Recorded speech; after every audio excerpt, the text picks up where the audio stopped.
السلام عليكم ورحمة الله وبركاته.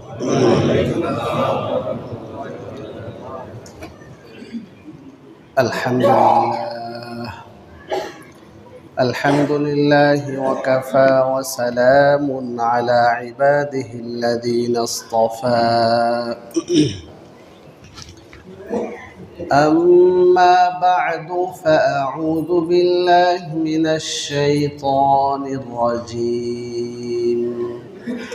بسم الله الرحمن الرحيم.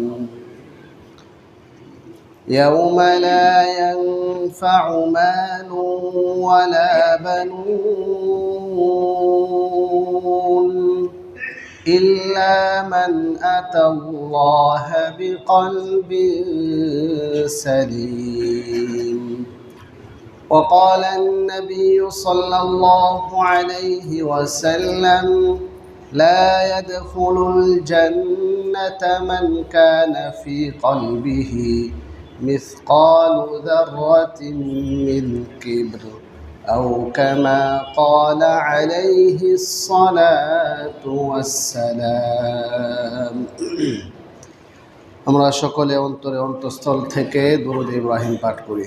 আল্লাহুম্মা সাল্লি আলা মুহাম্মাদ ওয়া আলা আলি মুহাম্মাদ কামা সাল্লাইতা আলা ইব্রাহিম ওয়া আলা আলি ইব্রাহিম ইন্নাকা হামিদুম مجيد. اللهم بارك على محمد وعلى آل محمد كما باركت على إبراهيم وعلى آل إبراهيم إنك حميد مجيد. আলহামদুলিল্লাহ, আল্লাহ তাআলার অশেষ মেহেরবানি যে আল্লাহ পাক রব্বুল আলামিন আমাদেরকে পবিত্র জুমার দিনে এই মুহূর্তে আল্লাহ তাআলার মহান বড় এক হুকুম জুমার নামাজ আদায় করার জন্যে মসজিদে আসার তৌফিক দান করেছেন। এজন্যে আমরা সকলে দিল থেকে শুকরিয়া আদায় করি, আলহামদুলিল্লাহ। সমস্ত প্রশংসা মহান আল্লাহ তাআলার, যিনি পরম পবিত্র সত্তা, যিনি আমাদেরকে সৃষ্টি করে দুনিয়াতে পাঠিয়েছেন, যিনি একমাত্র ক্ষমতার উৎস, সর্বময় ক্ষমতার অধিকারী মহান আল্লাহ সুবহানাহু ওয়া তাআলা, যিনি অমুখাপেক্ষী, যিনি একক, অদ্বিতীয়, অনুপম, যিনি বেমিসাল, যিনি সৃষ্টির পূর্বে যেমন ছিলেন এখনও তেমনি আছেন, সৃষ্টির পরেও তেমনি আছেন, সেই মহান আল্লাহ পাক রব্বুল আলামিন, যিনি আমাদেরকে সব সময় রিজিক দিচ্ছেন, যিনি আমাদের মালিক, যিনি আমাদেরকে জীবন দিয়েছেন, যিনি আমাদের মৃত্যুর মালিক, যিনি আমাদেরকে নিয়ন্ত্রণ করেন, গোটা সৃষ্টি জগৎকে নিয়ন্ত্রণ করেন ক্লান্তিহীনভাবে, বিরামহীনভাবে, যিনি চিরঞ্জীব, যিনি সকল প্রশংসার একমাত্র মালিক মহান আল্লাহ তাআলা, তারই দরবারে আমরা আবারও কালিমাতুশ শুকর আদায় করি, আলহামদুলিল্লাহ। আমরা গত জুমায় আলোচনা শুনে আসতেছিলাম হিংসা সম্পর্কে, যে হিংসা একটি মারাত্মক গুনাহের কাজ, অপরাধ। হিংসা কাকে বলে, হিংসার পরিচয়, হিংসার ক্ষতিসমূহ, হিংসা থেকে বাঁচার উপায়। দেখেন, আল্লাহ পাক রব্বুল আলামিন মানুষকে সৃষ্টি করে দুনিয়াতে পাঠিয়েছেন। একজন জ্যান্ত মানুষ, শরীর ও আত্মার সমষ্টিকে একটা জ্যান্ত মানুষ বলা হয়। শুধু শরীরকেও মানুষ বলে না, এবং শুধু রূহ বা আত্মাকেও মানুষ বলে না। মানুষ যখন দুনিয়া থেকে চিরবিদায় নিয়ে চলে যায়, রূহটা বের হয়ে যায়, স্থানান্তরিত হয়, এন্তেকাল হয়, তখন আমরা তাকে কি বলি? লাশ। তখন তো আর মানুষ বলা হয় না যে মানুষ চলে গেছে, না ফেরার দেশে চলে গেছে। শরীর যেটা থাকে, বডি যেটা থাকে, সেটাকে তখন আমরা লাশ বলে আখ্যায়িত করি। তো মানুষের শারীরিক সুস্থতা, অসুস্থতা, শারীরিক পবিত্রতা, অপবিত্রতা যেমন আছে, পরিষ্কার পরিচ্ছন্নতার ব্যাপার যেমন রয়েছে, ঠিক তেমনিভাবে মানুষের আত্মার পবিত্রতা, মানুষের আত্মার সুস্থতা রয়েছে। শরীর টিকে থাকার জন্য যেভাবে খাদ্যের প্রয়োজন, মানুষের আত্মিক শক্তি টিকে থাকার জন্য খাদ্যের প্রয়োজন। মানুষের শরীর যেহেতু মাটি দ্বারা তৈরি, মাটির সার নির্যাস থেকে তৈরি, এজন্য শরীর সুস্থ থাকা বা টিকে থাকার জন্যেও মাটি থেকে উৎপাদিত খাবার খেতে হয়। আমরা যদি দৈনন্দিন খাবার গ্রহণ না করি, পুষ্টিকর খাদ্য গ্রহণ না করি, তাহলে আমরা আস্তে আস্তে অসুস্থ হয়ে পড়ব। তো শরীর টিকে থাকার জন্য, শরীর সুস্থতার জন্য খাদ্যের প্রয়োজন। ঠিক তেমনিভাবে আত্মা হচ্ছে আল্লাহ তাআলার হুকুম। মক্কার কাফের মুশরিকরা আল্লাহর রাসূল সবাই পরি সাল্লাল্লাহু আলাইহি ওয়াসাল্লামকে প্রশ্ন করেছিলেন, ইয়াসআলুনাকা আনির রূহ, তারা আপনাকে রূহ সম্পর্কে জিজ্ঞেস করবে। রূহ কি জিনিস? রূহ এর বাস্তবতা কি? তখন জবাবে আল্লাহ পাক রব্বুল আলামিন রাসূলুল্লাহ সাল্লাল্লাহু আলাইহি ওয়াসাল্লামের মাধ্যমে আমাদেরকে জানালেন, কুলির রূহু মিন আমরি রাব্বি, রূহ হচ্ছে আমার রবের আদেশ, রূহ হচ্ছে আমার রবের কর্তৃত্ব, আমার রবের পাওয়ার। তো রূহের বাস্তবতা হচ্ছে আল্লাহর হুকুম, আল্লাহ তাআলার হুকুমের প্রভাব। একমাত্র সৃষ্টি রূহ, একমাত্র সৃষ্টি যার শুরু আছে শেষ নাই। পৃথিবীতে সকল সৃষ্টি জগৎ, সৃষ্টিকুল সব কিছু ধ্বংস হয়ে যাবে, কিন্তু রূহ একমাত্র সৃষ্টি, এটা সৃষ্টির পর থেকে সেটা আর ধ্বংস হয় না, রূহ এর মৃত্যু হয় না। আর রূহ লা তামুতু ওয়া লা তাফনা, রূহ মৃত্যুবরণ করে না, রূহ স্থানান্তরিত হয়। রূহ কি মৃত্যুবরণ করে না, স্থানান্তরিত হয়? এজন্য আমরা বলি যে অমুক ইন্তেকাল করেছেন।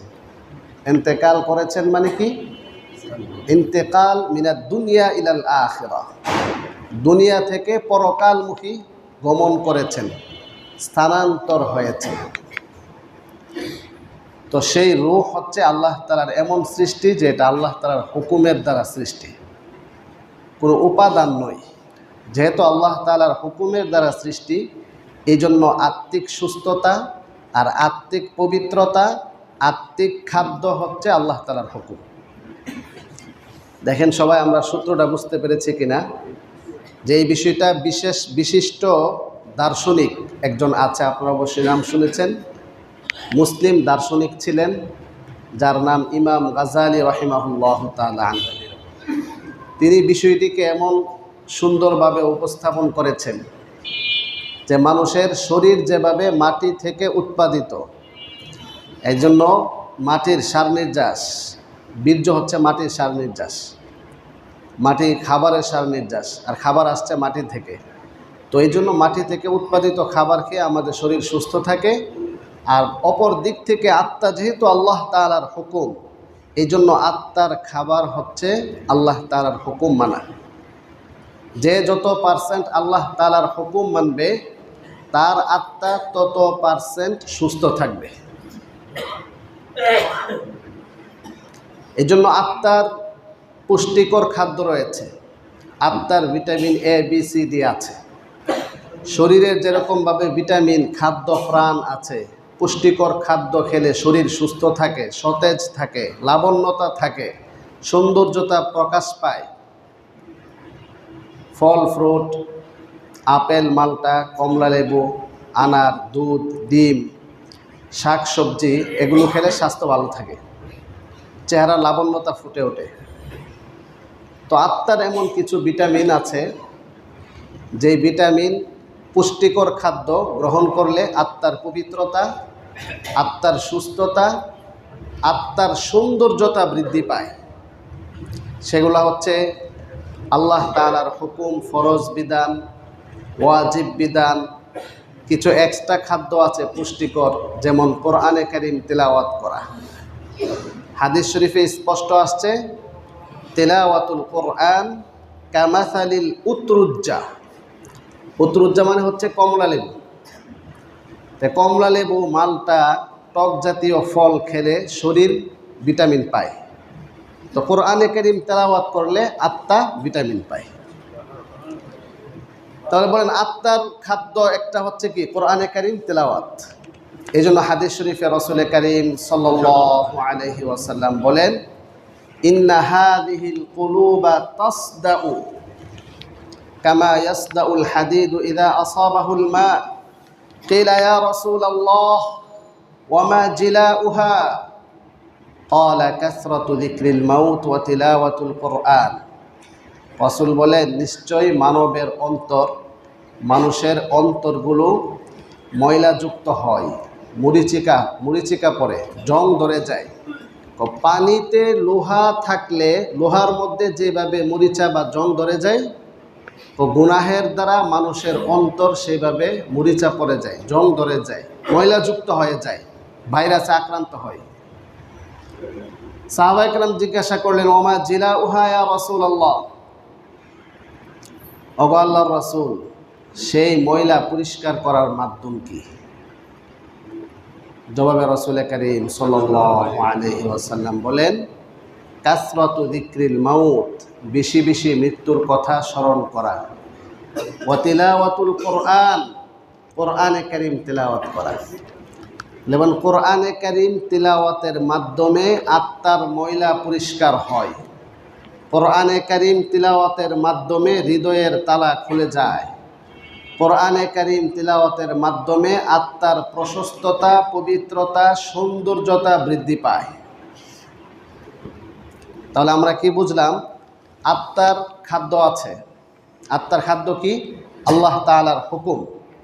আত্মার জন্য ভিটামিন, পুষ্টিকর খাদ্য আছে, সেটা কি? কোরআনে কারীম তিলাওয়াত, জিকির, আজকার, তাসবিহ, তাহলিল, সুবহানাল্লাহ, আলহামদুলিল্লাহ, লা ইলাহা ইল্লাল্লাহ, আল্লাহু আকবার।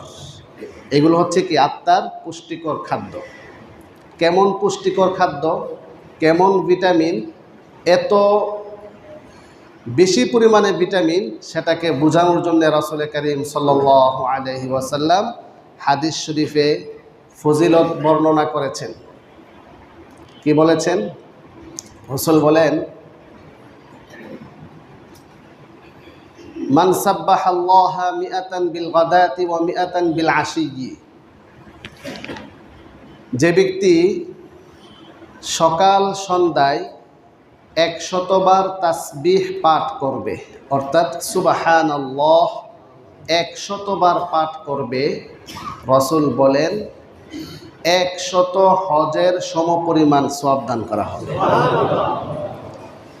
তার মানে এটা কি পরিমাণ শক্তিশালী ভিটামিন যে আল্লাহ তাআলা কি পরিমাণ সওয়াব তাকে দান করবেন। 2 নাম্বার, দ্বিতীয় অংশ হাদিসের, ওয়ামান হামিদাল্লাহা মিআতান বিল গাদাতি ওয়া মিআতান বিল আশিয়্যি। যে ব্যক্তি সকাল সন্ধ্যায় 100 বার আলহামদুলিল্লাহ পাঠ করবে, আল্লাহ পাক রব্বুল আলামিন তাকে আল্লাহ তাআলার রাস্তায় 100 ঘোড়া দান করার সওয়াব দিবেন। তাহলে সুবহানাল্লাহর ফজিলত আমরা বুঝলাম। আলহামদুলিল্লাহ। 3 নাম্বার, ওয়ামান হাল্লালাল্লাহা মিআতান বিল গাদাতি ওয়া মিআতান বিল আশিয়্যি। যে ব্যক্তি হাল্লালা মানে তাহলিল, তাহলিল মানে হচ্ছে লা ইলাহা ইল্লাল্লাহ। যে ব্যক্তি সকালে 100 বার, সন্ধ্যায় 100 বার লা ইলাহা ইল্লাল্লাহ পাঠ করবে। রাসূল বলেন হযরত ইসমাঈল আলাইহিস সালামের বংশধর থেকে সর্বোৎকৃষ্ট 100 গোলাম আজাদ করলে যেই সওয়াব হইতো সেই সওয়াব আল্লাহ তাআলা দান করবেন। তারপরে রয়েছে তাকবীর, আল্লাহ তাআলার বরত্ব। ওয়া রাব্বাকা ফাকাব্বির, তোমরা আল্লাহ তাআলার বরত্ব বর্ণনা করো। আল্লাহু আকবার, আল্লাহ তাআলা সবচেয়ে বড়। সকাল সন্ধ্যায় যে ব্যক্তি আল্লাহু আকবার 100 বার করে পাঠ করবে, রাসূল নির্দিষ্ট ফজিলত বর্ণনা না করে বলেন এই 100 বার যিনি পাঠ করলেন পৃথিবীর অন্য সকল আমল করলেও তার সমপরিমাণ সওয়াব অর্জন করতে পারবে না। তাহলে এই তাসবিহগুলার এত ফজিলত কেন? আর এই ফজিলতগুলো প্রাপ্তির পূর্ব শর্ত কি? এই পয়েন্টটা ফোকাস পয়েন্ট, টার্নিং পয়েন্ট, খুব খেয়াল করবেন যে এই হাদিস কম বেশি আমরা সকলে শুনে থাকি, বিভিন্ন কিতাবে পড়ে থাকি, ওয়াজ মাহফিলগুলোতেও শুনে থাকি। এখন যে কথাটা বলবো এটা সচরাচর বলা হয় না। সেটা কি? হাদিসের যে সকল ফজিলতের কথাগুলো বলা হলো, এই ফজিলত প্রাপ্তির পূর্ব শর্ত কি? প্রশ্নটা বুঝছেন সবাই? পিছনে যারা আসছেন, পিছনে যারা বসছেন তারা কি বুঝতেছেন? যারা ঘুমাচ্ছেন তারা বুঝতেছেন? প্রশ্নটা কি? হাদিসে বর্ণিত ফজিলত সমূহে এই ফজিলত প্রাপ্তির পূর্ব শর্ত কি? প্রশ্নের জবাব বোঝার আগে ধরেন একটা লোক শারীরিকভাবে যদি অসুস্থ থাকে, এখন সে যদি দুধ খায়, ডিম খায় বা পুষ্টিকর খাদ্য খায়, সেই পুষ্টিকর ভিটামিন খাদ্যগুলো তার শরীরে কাজ করার জন্য পূর্ব শর্ত আছে। ধরেন একটা লোক ডায়রিয়া রোগে আক্রান্ত, এখন যদি সে দুধ খায় তাহলে তার কি হবে? অনেক ভালো মানে কাজ করবে নাকি? একজন ডায়াবেটিসে আক্রান্ত, সে যদি মিষ্টি খায়, মিষ্টির যে উপকারিতা সেটা কাজ করবে? খুব ভালোভাবে খেয়াল করেন যে হাদিসে বর্ণিত ফজিলত প্রাপ্তির পূর্ব শর্ত আছে। তার ওই আত্মা যদি এমন কোনো ভাইরাসে আক্রান্ত থাকে, যেমন শরীরের কিছু ভাইরাস আছে, যেমন ডায়াবেটিস থাকলে অনেক খাবার খাওয়া যায় না, ডায়রিয়া থাকলে সব খাবার খাওয়া যায় না, গ্যাস্ট্রিক থাকলে সব খাবার খাওয়া যায় না, খাওয়া যায় কিন্তু কাজ করে না। খাওয়া যায় না মানে কি? খাওয়া যায় কিন্তু কি হয় না? রিয়েকশন, কাজ করে না। তো ঠিক তেমনিভাবে এই ফজিলত প্রাপ্তির পূর্ব শর্ত হচ্ছে মারাত্মক ধরনের ডেঞ্জারাস কিছু ভাইরাস আছে, এই ভাইরাসগুলো যদি তার মধ্যে না থাকে তাহলে কাজ করবে, অন্যথায় কাজ করবে না। সেই ভাইরাসটা কি বলেন? সেই ভাইরাসটা কি বলবো? সে ভাইরাস, 1 নম্বর ভাইরাস হচ্ছে কিবরুন, অহংকার। একটি গুরুত্বপূর্ণ ভাইরাস হচ্ছে শিরক, আরেকটি গুরুত্বপূর্ণ ভাইরাস হচ্ছে কুফুর। তাহলে বলেন, কুফুর, শিরিক, অহংকার দ্বারা যদি সে ভাইরাসে আক্রান্ত থাকে তার আত্মাটা, তাহলে ওই ফজিলত, ওই ভিটামিনগুলো কাজ করে না, ওই ফজিলত পায় না। তাইলে ফজিলত প্রাপ্তির পূর্ব শর্ত হচ্ছে কুফুর, শিরিক, অহংকার থেকে মুক্ত হওয়া। এখন অহংকারের আবার ক্যাটাগরি আছে। কিছু অহংকার আছে যেগুলো আল্লাহ তাআলার সাথে হয়, রসুলের সাথে হয়, ফলে সেটা কুফুর শিরিকের পর্যায়ে চলে যায়। তাহলে কুফুর এবং শিরিক, তারপরে হচ্ছে অহংকার দ্বারা যদি সে আক্রান্ত থাকে, ভাইরাসে আক্রান্ত থাকে, তখন ওই ফজিলতগুলা, ওই ভিটামিনগুলা কাজ করে না।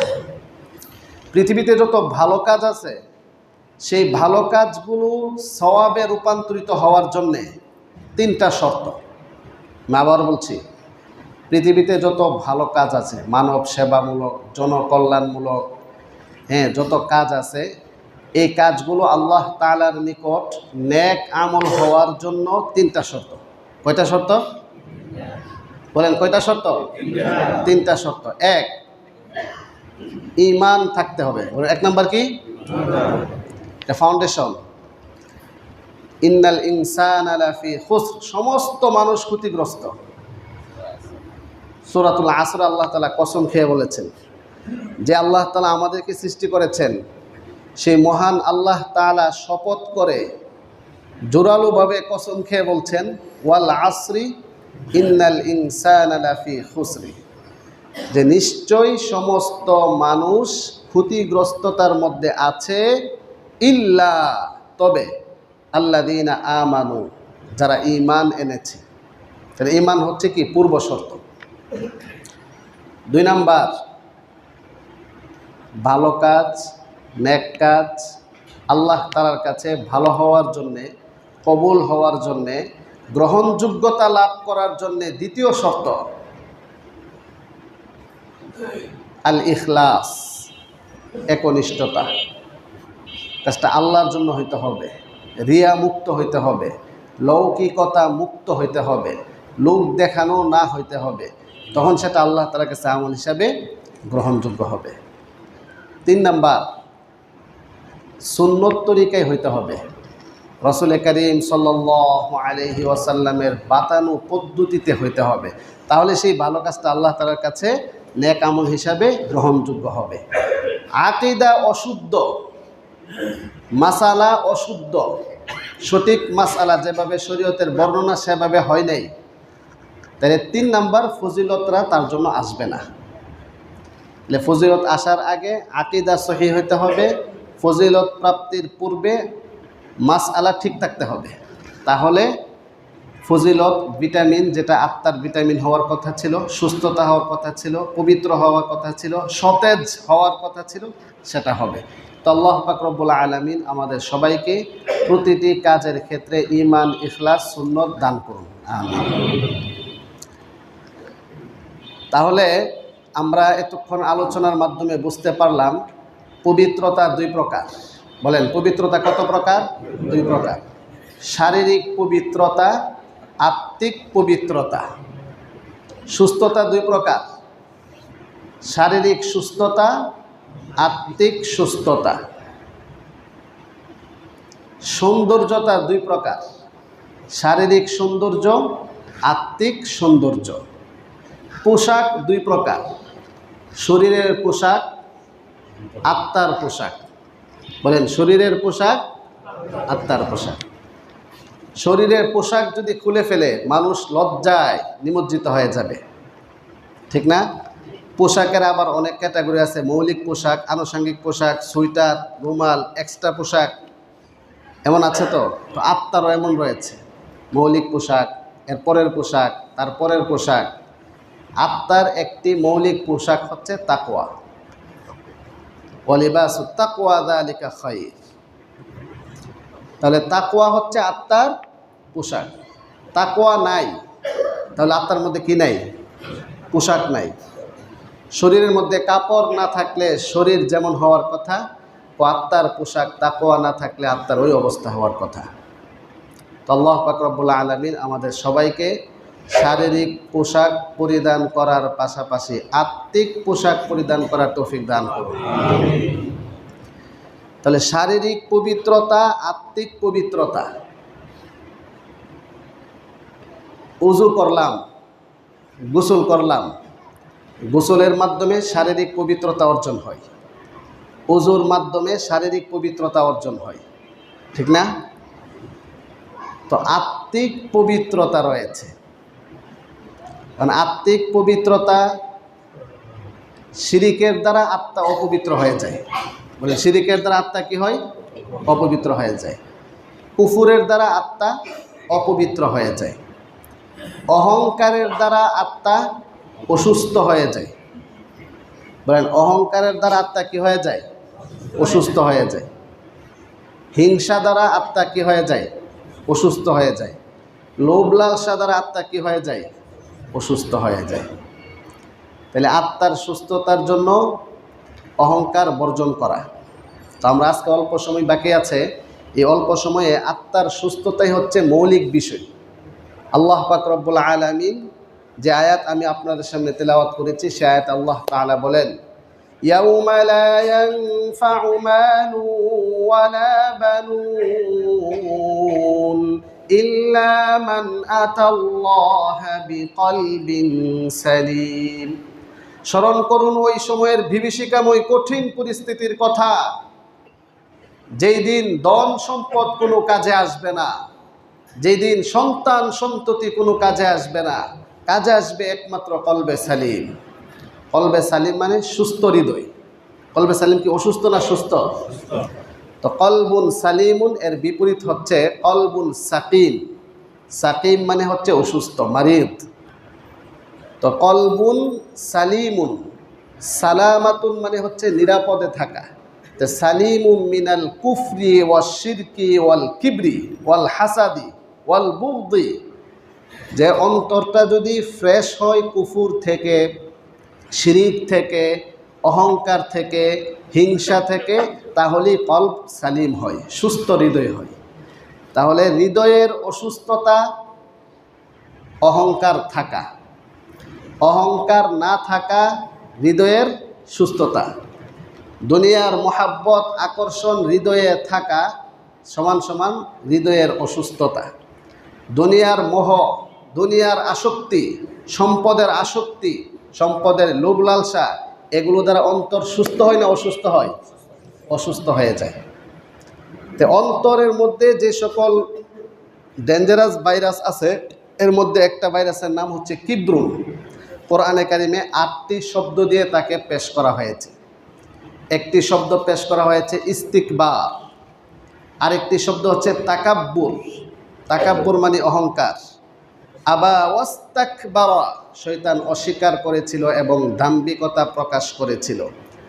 আরেকটি শব্দ আসছে আল উলুউ ফিল আরদ, বরত্ব প্রকাশ করা। লা ইউরিদুনা উলুওয়ান ফিল আরদি ওয়ালা ফাসাদা। আরেকটি শব্দ আসছে আল মারহু। আল্লাহ তাআলা বলেন ওয়ালা তামশি ফিল আরদি মারাহা, তুমি জমিনে দম্ভ বরে হেঁটো না। আরেকটি আসছে আল ফাখরু, গর্ব করা। ইন্নাল্লাহা লা ইউহিব্বু কুল্লা মুখতালিন ফাখুর, নিশ্চয় আল্লাহ পাক রব্বুল আলামিন দাম্ভিক গর্বকারীকে পছন্দ করেন না, শাস্তি দিবেন। আরেকটি শব্দ আসছে আল ফারহু, লা তাফরাহ ইন্নাল্লাহা লা ইউহিব্বুল ফারিহিন, তুমি খুশিতে আত্মহারা হয়ে দাম্ভিকতা প্রকাশ করিও না, কারণ নিশ্চয়ই আল্লাহ পাক রব্বুল আলামিন অহংকারী দাম্ভিককে পছন্দ করেন না, ভালোবাসেন না, তার মানে শাস্তি দিবেন। এই হচ্ছে কোরআনিক শব্দ। একখানা হাদিস শুনে অহংকার কাকে বলে, অহংকার থেকে বাঁচার মাধ্যম কি, অহংকারের কারণ কি, অহংকারের নিদর্শন কি, এই গুরুত্বপূর্ণ কয়েকটা কথা শুনে আমরা ইনশাআল্লাহ শেষের দিকে চলে যাব। অহংকার কাকে বলে এটা আমরা কম বেশি কিছুটা হইলেও উপলব্ধি করতে পারি, কিন্তু হাদিসে তার যে বর্ণনাটা আসছে এটা শুনলে আরও একদম পরিষ্কার হয়ে যাবে। হাদিস একটু খেয়াল করি। হাদিস শরীফে রাসূল করিম সাল্লাল্লাহু আলাইহি ওয়াসাল্লাম সাহাবায়ে কেরামের এক বিশাল মাজলিসের মধ্যে যখন রাসূল এই ঘোষণা দিলেন, বললেন, এই শুনো, লা ইয়াদখুলুল জান্নাতা মান কানা ফি কলবিহি মিসকালু যাররাতিন মিন কিবর, ওই সমস্ত মানুষ জান্নাতে প্রবেশ করবে না যাদের অন্তরে যাররা পরিমাণ অহংকার রয়েছে। বলেন নাউযুবিল্লাহি মিন যালিক। এই হাদিস বলার সাথে সাথে সাহাবায়ে কেরাম ভীত সন্ত্রস্ত হয়ে গেল, যেহেতু অহংকার বলে নাই, কি বলছে? যাররা পরিমাণ অহংকার। অহংকারের অনুপরিমাণ যদি থাকে তাহলে সে জান্নাতে যেতে পারবে না। তাহলে একটু চিন্তা করেন যে অহংকারটা কি পরিমাণ ডেঞ্জারাস ভাইরাস, যেটা অল্প থাকলে, বিন্দু মাত্র থাকলে যেতে পারবে না। এই হাদিস শোনার পরে সাহাবায়ে কেরাম ভীত সন্ত্রস্ত হয়ে গেলেন, না জানি আমার মধ্যে যাররা পরিমাণ অহংকার আছে। কেউ সাহস পাচ্ছে না ফিরা জিজ্ঞাসা করবে যে যাররা কি বা কি বা কাহারা। তখন একজন সাহাবী জিজ্ঞাসা করলেন, ওগো আল্লাহর রাসূল, ইন্নার রাজুলা ইউহিব্বু আন ইয়াকুনা সাওবুহু হাসানা ওয়া না'লুহু হাসানা। আচ্ছা, এক ব্যক্তি ভালো মানের কাপড় পরিধান করে, সুন্দর সুন্দর কাপড় পরিধান করে, দামি দামি জুতা ব্যবহার করে, এটা কি অহংকারের অন্তর্ভুক্ত? জবাবে রাসূল বলেন, লা, না। ইন্নাল্লাহা জামিল ইউহিব্বুল জামাল, নিশ্চয় আল্লাহ তাআলা সুন্দর আল্লাহ তাআলা সৌন্দর্যতাকে ভালোবাসেন। তাহলে আমার প্রশ্ন থাকলো, তাহলে অহংকার কি? আমরা তো অহংকার এটাই বুঝতাম যে ভালো ভালো কাপড় লাগাবে, ফুসফাস দেখাবে, এটা কি অহংকার কিনা? তো রাসূল বলেন না, আল্লাহ তাআলা সৌন্দর্যতাকে ভালোবাসেন। পরে আবার রাসূল অহংকার ডেফিনেশন দিচ্ছেন, সংজ্ঞা দিচ্ছেন। রাসূল বলেন আল কিব্রু বাতারুল হাক্কি ওয়া গামতুন নাস। মূলত অহংকার হচ্ছে সত্যকে অস্বীকার করা, মানুষকে হেয় প্রতিপন্ন করাই হচ্ছে মূলত অহংকার। তো এটা একটা অহংকারের নিদর্শন বলা হইল, যে সত্যকে অস্বীকার করা। এই জন্য আমরা আজকে থেকে প্রতিজ্ঞা করি, যেটা সত্য, যেটা বাস্তব, সেটাকে অবশ্যই আমরা স্বীকার করব। জেনে শুনে সত্যকে অস্বীকার করা এটা অহংকার। জেনে শুনে সত্যকে অস্বীকার করা, সত্যের বিরোধিতা করা, সত্যের বিপক্ষে অবস্থান নেওয়া, সেটা আত্মার সুস্থতার প্রমাণ না অসুস্থতার প্রমাণ? অসুস্থতার প্রমাণ। এই হাদিস বলার পরে সাহাবায়ে কেরামের কাছে স্পষ্ট হয়ে গেল যে আসলে অহংকার কাকে বলে, অহংকার বিষয়টাকে সবাই বুঝে ফেললেন।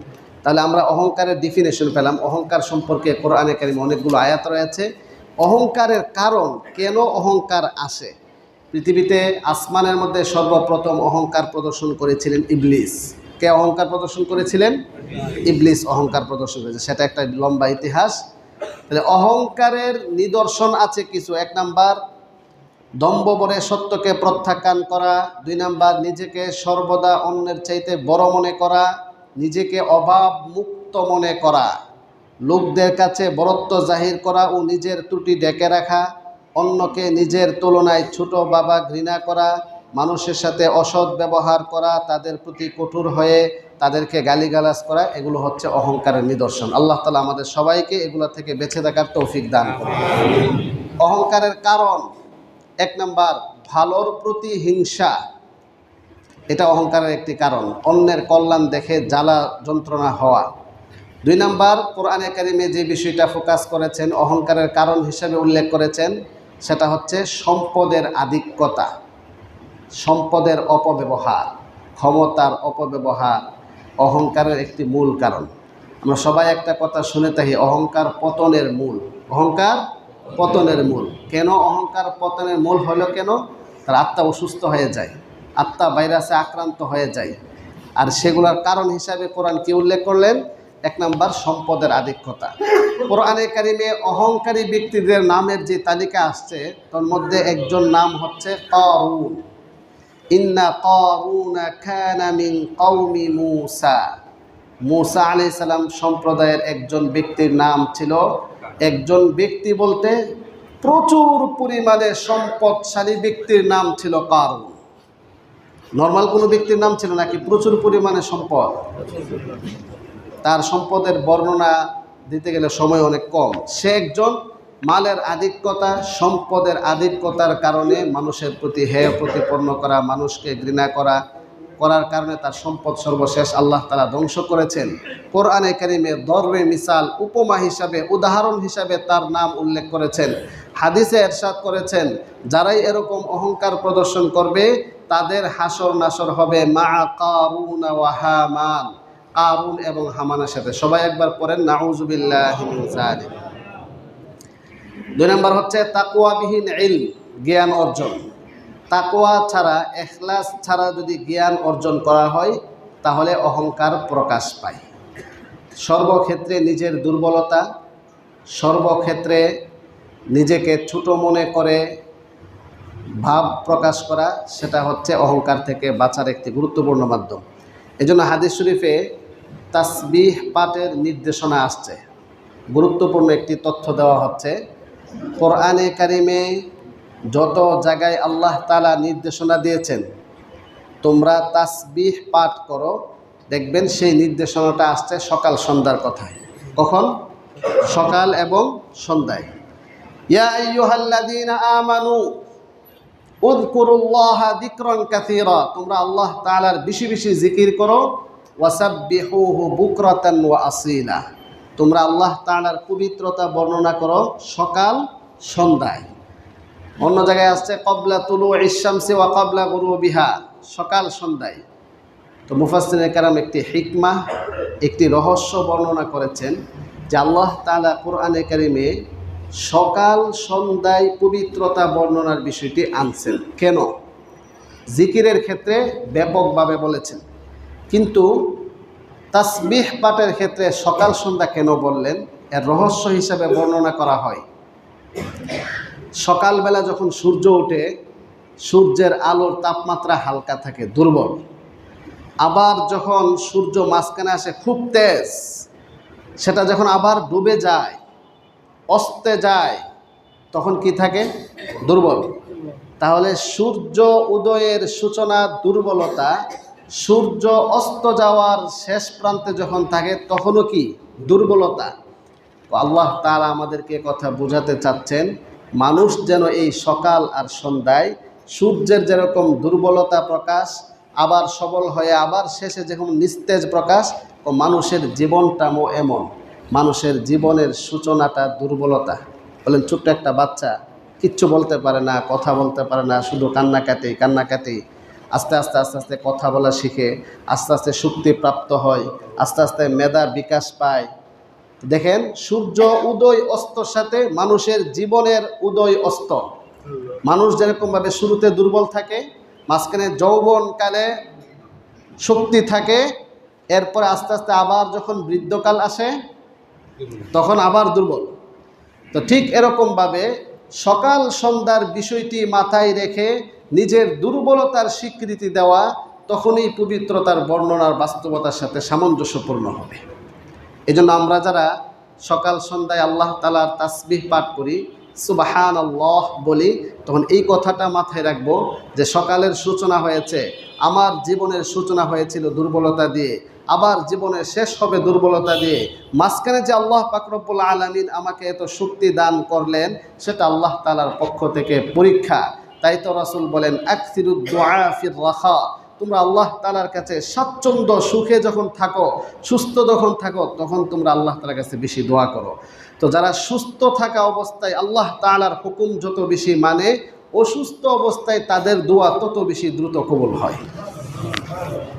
এই জন্য আল্লাহ পাক রব্বুল আলামিন আমাদের সবাইকে সকাল সন্ধ্যায় পবিত্রতা বর্ণনার সময় আমাদের জীবনের সূচনার দুর্বলতা, জীবনের শেষ প্রান্তে অকর্মণ্য বয়সে প্রাপ্ত হওয়ার যে দুর্বলতা আছে, মানসিক শক্তি কমে যায়, ক্ষয় হয়, শারীরিক শক্তি কমে যায়, শক্তি ক্ষয় হয়, এই বিষয়টিকে আল্লাহ পাক রব্বুল আলামিন সূরাত ইয়াসিনের এক আয়াতে বর্ণনা করে বলেন, ওমান নুআম্মিরহু নুনাক্কিসহু ফিল খালকি আফালা ইয়াকিলুন। আমি মানুষকে কত সুন্দরভাবে ছোট্ট থেকে, শিশু থেকে আস্তে আস্তে তাকে বৃদ্ধি উন্নতি দান করলাম, ক্রমোন্নতি দান করলাম, আবার একটা সময় আস্তে আস্তে তাকে আবার নিস্তেজ করলাম, মানসিকভাবে আস্তে আস্তে তাকে দুর্বল করলাম। এই যে জীবন চক্র আর জীবন গতি, তারা কি একটু ভেবে দেখবে না? একটু কমন সেন্স ব্যবহার করবে না? আফালা ইয়াকিলুন, তারা আকল ব্যবহার করবে না? তারা বুদ্ধি ব্যবহার করে বিষয়টির সত্যতা, বাস্তবতা উদ্ঘাটন করবে না? তো এই জন্য জীবনের সূচনা আর জীবনের শেষের দুর্বলতা নিয়ে ভাবলে কি হবে? অহংকার দূরীভূত হয়ে যাবে। অহংকার কিভাবে দূরীভূত হবে? অহংকারকে দূর করার ঔষধ বা প্রেসক্রিপশন কোরআনে কারিমে আল্লাহ তাআলা কি দিয়েছেন? 1 নাম্বার, অহংকার দূরীকরণে, শুধু অহংকার নয়, অহংকার, হিংসা, লোভ, লালসা, সমস্ত পাপ কাজ, গুনাহের কাজ, অন্যায় কাজ থেকে বাঁচার জন্য কোরআনিক প্রেসক্রিপশন। 1, অস্তিত্বের পরিচয়, আত্মজ্ঞান অর্জন করে নিজের অস্তিত্ব নিয়ে ভাবা, সৃষ্টি নিয়ে চিন্তা করা। আল্লাহ তাআলা বলেন, ওয়াফিল আরদি আয়াতুল লিল মুকিনিন, পৃথিবীতে রয়েছে বিশ্বাসীদের জন্য অনেক নিদর্শন। আসমান, জমিন, পাহাড়, পর্বত, নদী, নালা, সকল সৃষ্টির বৈচিত্র্যতা নিয়ে ভাবলে আল্লাহ তাআলার মহাব্বত অন্তরে তৈরি হয়, আল্লাহ তাআলার পরিচয়, আল্লাহ তাআলার ক্ষমতা, আল্লাহ তাআলার পরাক্রমশীলতা বৃদ্ধি পায়, আল্লাহ তাআলার পরাক্রমশীলতার অনুভূতি, দাসত্ববোধ জাগ্রত হয়। তারপরে মৃত্যুকে চর্মচক্ষু দিয়ে দর্শন না করে জ্ঞান চক্ষু দিয়ে দর্শন। বলেন, মৃত্যুকে আমরা কি দিয়ে দেখি?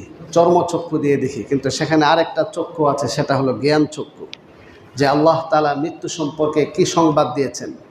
আমরা তো দেখি মানুষ যখন মারা যায় হাত পা নাড়াচাড়া করতে পারে না, কথা বলতে পারে না, কর্মক্ষমতার বিলুপ্তি, কবরে লাশ রেখে আসলে পচে গলে সব শেষ হয়ে যায়। এটা হচ্ছে আমাদের বাহ্যিক চর্মচক্ষু দিয়ে দেখা।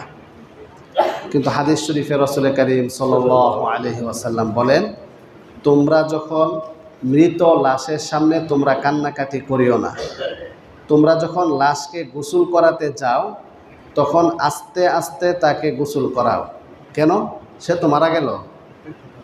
না, সে ব্যথা পায়। সেই ব্যথা পায়, এই যে সংবাদ সে শুনতে পায়, সে মারা গেল, সে শুনতে পায়, সে ব্যথা পায়। কবরে লাশ রেখে চলে আসার পরে যারা আত্মীয় স্বজন চলে আসেন তাদের স্যান্ডেলের আওয়াজ পর্যন্ত শুনতে পায়। এটা হচ্ছে জ্ঞান চক্ষু। কবরে প্রশ্ন হবে, সওয়াল জবাব হবে, পরকালে হাসরের ময়দানে শাস্তির সম্মুখীন, হিসাবের সম্মুখীন হতে হবে, জবাবদিহিতার কাঠগড়ায় দাঁড়াতে হবে, রবের সামনে দাঁড়াতে হবে। এই যে সংবাদগুলো, এগুলো হচ্ছে জ্ঞান। এগুলো কি? এই জ্ঞান চক্ষুর আলোকে মৃত্যুর বাস্তবতা, জীবন শেষ নয়, জীবন শুরু। এই জ্ঞান চক্ষুর দৃষ্টিতে যখন তাকানো হবে তখন অহংকার দূরীভূত হয়ে যাবে, লোভ লালসা দূরীভূত হয়ে যাবে, গুনাহ থেকে বাঁচা সহজ হয়ে যাবে। এজন্য আল্লাহ তাআলা আমাদের সবাইকে মৃত্যুর বাস্তবতা নিয়ে চিন্তা করার তৌফিক দান করুন। তারপরে অহংকার থেকে বাঁচার আরেকটি মাধ্যম হাদিস শরীফে রাসূল করিম সাল্লাল্লাহু আলাইহি ওয়াসাল্লাম ইরশাদ করেছেন, আল বাদিউ বিস সালাম বারিউম মিনাল কিবর। আবার বলছি, খেয়াল করেন, আল বাদিউ বিস সালাম, যে আগে সালাম দিবে তাকে আল্লাহ তাআলা অহংকার থেকে মুক্ত করে দিবেন। সুবহানাল্লাহ। তাহলে বলেন, আগে সালাম দেওয়া এটা অহংকার থেকে মুক্তি প্রাপ্তির একটা প্রেসক্রিপশন, একটা ওষুধ, এটা একটা ট্যাবলেট। যে আগে সালাম দেওয়ার চেষ্টা করা, এতে করে আল্লাহ তাআলা অহংকার তার থেকে দূর করে দিবেন। কারণ সে শান্তির বাণী আগে পৌঁছাইছেন। সালাম মানে কি? আসসালামু আলাইকুম ওয়া রাহমাতুল্লাহি ওয়া বারাকাতুহু, আপনার উপর আল্লাহ তাআলার পক্ষ থেকে শান্তি, রহমত, বরকত বর্ষিত হোক। তো এই মেসেজ যিনি আগে পৌঁছাবেন, আল্লাহ তাআলা তার অন্তর থেকে অহংকার দূরীভূত করে দিবেন। সুবহানাল্লাহ। এই জন্য সাহাবায়ে কেরাম প্রতিযোগিতা করতেন, কার আগে কে সালাম দিবেন। ছোট বাচ্চাদেরকেও আগে সালাম দিতেন। কিন্তু আমরা অনেক সময় ছোট মানুষ দেখলে, ছোট বাচ্চাদেরকে দেখলে আমরা আগে সালাম দিই না। আগে সালাম পাওয়ার আশা থাকে যে অমুকে আমাকে সালাম দিবে, সে আমাকে সালাম দিবে, কেন? আমি সিনিয়র। কিন্তু সাহাবায়ে কেরামের সিফত এমন ছিল না। ফজিলত প্রাপ্তির জন্যে এবং অহংকার থেকে মুক্ত থাকার জন্যে অগ্রিম আগে সালাম দিতেন। আমরাও দেখেছি ব্রাহ্মণবাড়িয়াতে এমন অনেক আলেম ওলামাদেরকে দেখেছি, ওনারা এত বড় হওয়ার পরেও আগে সালাম দিতে পারেনি, দূর থেকে আগে সালাম দিয়ে ফেলতেন। কেন? এই হাদিস, আল বাদিউ বিস সালাম বারিউম মিনাল কিবর, যিনি আগে সালাম দিবেন তাকে আল্লাহ তাআলা অহংকার থেকে মুক্ত রাখবেন।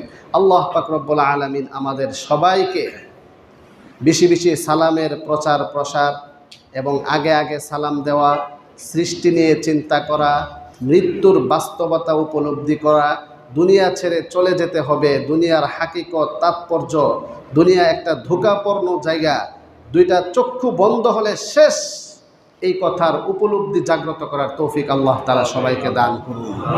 আমিন। ওয়া আখিরু দাওয়ানা আনিল হামদুলিল্লাহি রাব্বিল আলামিন। আমরা যারা সুন্নত নামাজ পড়ি নাই, 4 রাকাত কবল জুমা সুন্নত নামাজ পড়ি।